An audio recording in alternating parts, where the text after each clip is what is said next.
অধ্যক্ষ মহোদয় আমি সাহস কৰিছোঁ এতিয়াও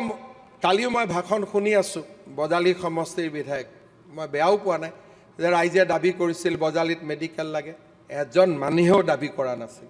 ধৰ্মেশ্বৰ ৰাইক ইলেকশ্যনত জিকাব লাগে মিটিঙত যাব লাগে ভোট দিব লাগে মই নিজে ঘোষণা কৰিছিলোঁ যে বজালীত এখন মেডিকেল কলেজ আমি কৰিম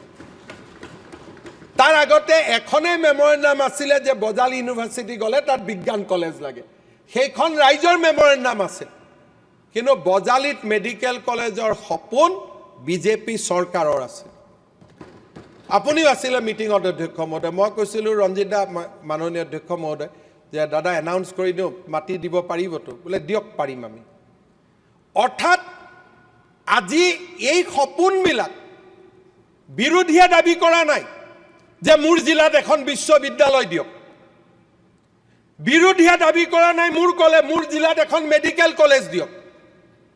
চৰকাৰে কৈছে যে আপোনাৰ জিলাত এখন আমি মেডিকেল কলেজ দিম এখন ইঞ্জিনিয়াৰিং দিম এখন ইউনিভাৰ্চিটি দিম